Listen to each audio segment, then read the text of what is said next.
case with these kinds of things, what I prepared to speak about is a tiny bit different. I mean, it's very close, but because I was asked to speak about the movements against imperialism in the 70s, which I am going to speak. But one of the guiding, I guess, principles or perspectives that I have and that I had in that era was the interconnectedness of the different aspects of anti-imperialist movements. So when I think of anti-imperialism, I don't only think about, you know, international solidarity, which was definitely a very key aspect, but it wasn't, it's some of the things that characterized the perspective I had, and, you know, I should say for true transparency, I was part of an organization called the Prairie Fire Organizing Committee. So a lot of my perspectives in that era come out of my work and the overall analysis of that group. And of course I have changed them to some extent over the years, but I really reference them in some fundamental ways. They haven't changed. So I'm sure you have discussed a lot of this, but I'm just going to very quickly go through how I saw the principles, how imperialism functions globally and as an interconnected system. So one aspect is definitely empire. Empire, colonialism, neocolonialism, neoliberalism, the maintenance of that empire all around the world, which I think you have been spending a lot of time discussing. So the second part of it, the way we saw it, and I think is really important, is to see that empire, that imperialist system plays out within the borders of the United States, borders that are pretty constructed to begin with. You know, at the time, and still, there are a lot of debates about how you define the people of color, the third world people.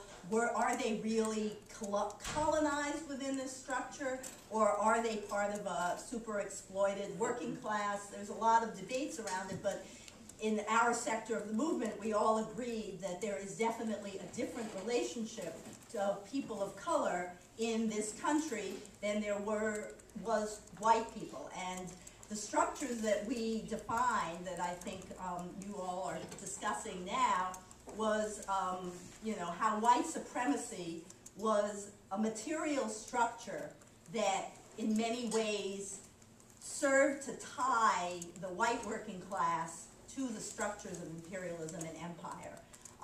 So that was always part of what we were trying to figure out, and the way in which, and our solidarity also had to do with people of color inside this country, and most notably the Black movement, the Puerto Rican independence movement, the Chicano and Mexicano and movements, Native Americans. Those were all sort of central to how we understood our responsibilities as white anti-imperialists in this country.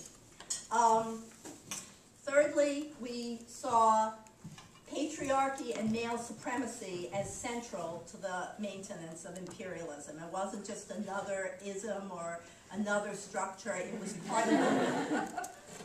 part of the glue that helped keep imperialism functioning, and therefore had to be addressed by anti-imperialists. Otherwise, you weren't really going to challenge the basic nature of the system. And I guess finally, we really identified the state, which I don't know, I guess you talk about the state now, right? State, yeah. I mean, it's a term that's less in common, I think, nowadays. I think in certain ways there's a way in which the prison industrial complex is a formulation that relates to the state. It's all the agencies of repression that this is how we define it, that maintain the imperialist system through a repressive apparatus. So that's, you know, prisons, surveillance, militarism. These are all aspects of this organism that is the state. And there's, of course, a much more complicated definition, but that's how we saw it. And we thought that it was really important for any anti-imperialist, if they thought they were going to be able to really struggle, that you had to understand your relationship to that agency of repression, because you were going to be eventually repressed by it. I mean, if you were serious and effective. And so that was one of the things that we felt was very important. So based upon that kind of overall analysis, there were a few, I'll try and touch on a few things. Prairie Fire started in 1975, and so many of us had been involved with the war in Vietnam. So the war in Vietnam was like a touchstone, the solidarity with the Vietnamese. So many of us learned all the fundamental things through our work in solidarity with Vietnam. But after the Vietnamese victory, which we all applauded and were totally excited about, but needed to move on since there were a lot of other things going on, we moved our focus really to Southern Africa and Palestine. Those were the 2 points which we felt like where international national liberation movements were really fighting and really demanded solidarity. And in all our work, I did work particularly in solidarity with Zimbabwe at the time, and we tried to tie in basic things like education, political education, material aid, which was supporting those struggles directly because they needed it, and also confronting the structures of white supremacy in this country in order to make the connections about how empire functions on the basis of white supremacy, at least in the United States, on a worldwide level.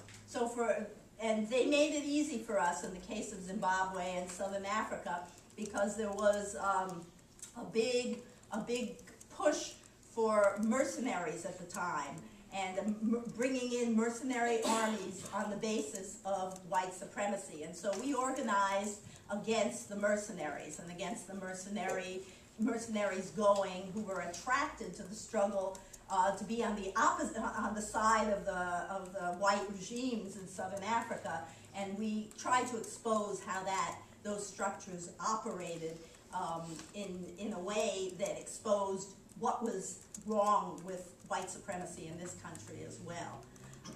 Another thing, just moving right along, we also did work in solidarity with prisoners, and we always thought that was a very important aspect of anti-imperialism, and it had to do with how we saw the structure of the prison system and how it was used to repress particularly people of color. And that was clear even in that era, although I have to say none of us would ever have, in our worst nightmares, imagined the scale of the system today. I mean, the transformation from a few 100,000 people around the country, which we thought was like incredibly awful, to 2.5 million was just unimaginable. But you can see in those statistics and those numbers how totally essential this structure, the structure of prisons, is to the maintenance and of imperialism, especially in an era when I would say it is fraught or on the defensive in many ways, and its economic system is crumbling, even if it doesn't. Well, it does seem apparent at this point. So prisons become more and more important to that system.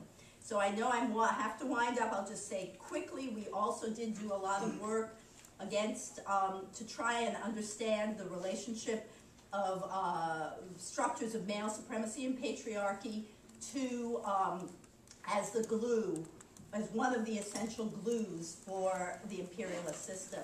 And so at the time, in the second half of the 70s, based upon the rise of gay liberation, there was a lot of backlash. I mean, there is now too, but there, where people, gay and lesbian people were not allowed to be or there was attacks on them being teachers, there were attacks on them being parents, on adopting children. There was a right-wing organization called Save Our Children, which was basically Save Our Children from the Homosexual Scourge.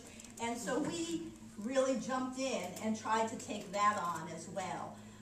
So that's a very quick overview, but I think just to conclude, I feel like it's very important from my perspective that everyone has to choose what you're going to concentrate on. It's impossible to deal with all the different aspects.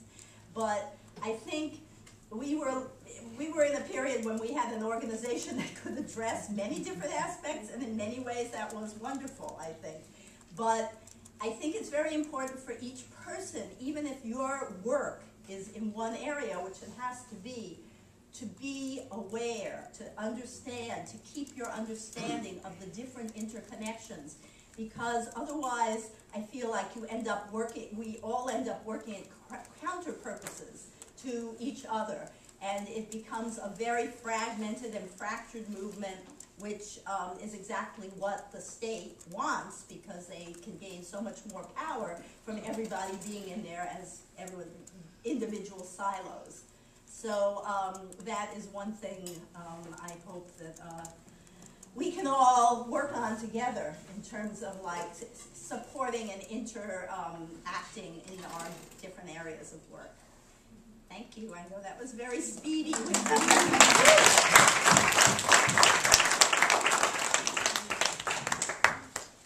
right, so we have a few minutes for questions of Diana. Yeah. Her thoughts. Megan. You're talking about organizing against mercenaries going to Zimbabwe. What did that look like? Okay. So there was, I mean, you know, the irony is now there are mercenary organizations and private armies, and it's part of the structure of what's happening in Iraq and Afghanistan. Blackwater is, I mean, so just to put it in perspective, it has developed in an amazingly awful way. But at the time, it was a new concept, or relatively new. So there was this magazine that was called Soldier of Fortune, and it was actually one of the vehicles for attracting people to go and fight in Zimbabwe. And we were able to expose that. I mean, they would have these little personal ads in the personal section. You know, strong, strapping white man, wanted. I mean, they probably didn't say white man in the personal, but that was really the subtext. To go and fight a just war against the barbarians or savages or whatever they called them. And they would have these personal ads, and then they would have articles pumping people up about how great it was to, so we tried to get stores to stop selling Soldier of Fortune. And we did have some success. I mean, this was the Bay Area, and so we were able to get some to not sell it, and we did picket lines, which were, you know, mainly educational. And I mean, you know, looking back on it, it's not like we exactly stopped the stream of mercenaries, but we did. It was a way of trying to bring attention to the many different ways that organizing was going on a white supremacist basis that people weren't aware of.